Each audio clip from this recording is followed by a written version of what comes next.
Assalamualaikum warahmatullahi wabarakatuh semua.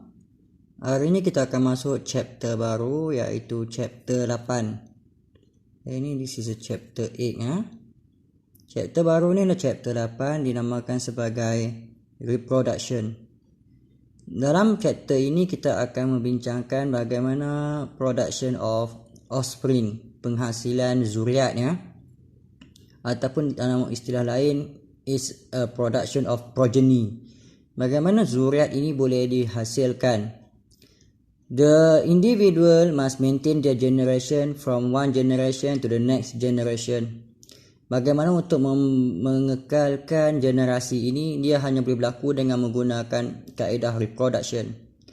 Reproduction ini dalam kaedah yang kita akan belajar adalah bagaimana zuriat dapat dihasilkan. Reproduction dibahagikan kepada dua. Yang pertama adalah asexual reproduction. Yang pertama adalah asexual reproduction. Diikuti yang kedua, dinamakannya sebagai sexual reproduction. Dalam production of progeny ataupun dalam production of offspring ada dua kaedah. Yang pertama secara asexual reproduction. Yang kedua adalah secara sexual reproduction. Mari kita tengok yang pertama terlebih dahulu. The offspring atau zuriat ni is derived, dapat dihasilkan. Dan zuriat ini dapat dihasilkan melalui single parent sahaja. Ini dalam asexual reproduction. Zuriat diwujudkan melalui single parent. Satu parent saja dah dapat zuriatnya. Manakala sexual reproduction melibatkan penghasilan offspring juga. Menghasilkan offspring, menghasilkan zuriat. Tapi di sini dia memerlukan two parents. There are two parents required untuk hasilkan zuriat. Satu parent bersama dengan parent yang kedua, maka hubungan mereka dapat menghasilkan satu zuriat. Beza dengan asexual reproduction, the progeny ataupun offspring is derived from the single parent. Satu saja, ibu saja ada anak dah tanpa ayah. Apabila dia asexual reproduction ni is produce the offspring from the single parent, this process does not require gamete. Tak perlukan langsung gamete. Tak ada sperm, tak ada eggs. There are no eggs, there are no sperm. Apabila there are no eggs and no sperm, they are fertilized, they are production of the offspring is done without any fusion of the gamete. Tak ada fertilization. Dalam istilah lain, dalam kurungan dekat sini, no fertilization. Because they are arise from the single parent, they are not required production of gamete. There are no eggs, there are no sperm, means that egg and sperm does not fertilize. Penghasilan anak tu tanpa sebarang proses fertilization. Berbeza dengan sexual reproduction. Sexual reproduction is being happen involve two parent. Apabila dia ada parent, maka they are required the formation of gamete. Male parent give rise sperm. Female parent give rise egg. Apabila dia ada sperm, dia ada egg, maka berlakulah proses fertilization. Haploid egg fertilized with the haploid sperm. Maka wujudlah offspring. This is required fertilization.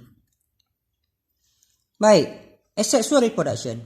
Apabila dia tak menghasilkan egg, apabila dia tak menghasilkan sperm, kedua-dua gamete ini hanya dihasilkan melalui proses meiosis. Without egg and without sperm, there are no meiosis there. Apabila dia menghasilkan gamete dalam sexual reproduction, untuk sexual reproduction pula once they are involved formation of gamete, means that the process of formation of gamete hanya berlaku dengan proses meiosis. The meiosis is occur. They are involved meiosis. Baik, kita kembali kepada asexual reproduction. Apabila dia are no meiosis there, meiosis adalah benda penting yang kita belajar pada pelajaran yang lepas. Dia melibatkan proses crossing over. Dia involve proses untuk independent assortment. Crossing over dan independent assortment ni adalah penting untuk menghasilkan variation. Tanpa meiosis, maka variation tak wujud. So apa kesan dia kalau tanpa variation? Maksudnya apa yang berlaku, anak ni, offspring are genetically identical. Genetically identical to their parent. Sama macam induk dia. So daripada single parent, they give rise to their offspring. So anak-anak ini sama macam parent. This is a sexual reproduction. Baik semua, kita kembali kepada sexual reproduction pula. Sexual reproduction ni dia involve meiosis to form the gamete. Means that the crossing over occur. Means that independent assortment is occur. So apabila wujudnya fertilization antara kedua-dua gamete ni, hasillah anak, offspring tu. Dan anak tu adalah genetically different to their parent. Means that they lead to the genetic variation. So parent A hasilkan sperm, parent B hasilkan egg, dan fertilization berlaku menghasilkan anak. Dan anak ni adalah genetically different to their parent. So baik, kamu dah belajar faham tentang kedua-duanya, sexual reproduction dan juga asexual reproduction. So yang pertama kita tengok berapa parent yang terlibat. Single parent, two parent. Yang kedua kita faham ada tak fertilization. No fertilization, half fertilization. Means that half formation, no formation of gamete, half formation of gamete. There are no meiosis because there are no gamete. They have meiosis because they lead to the formation of gamete.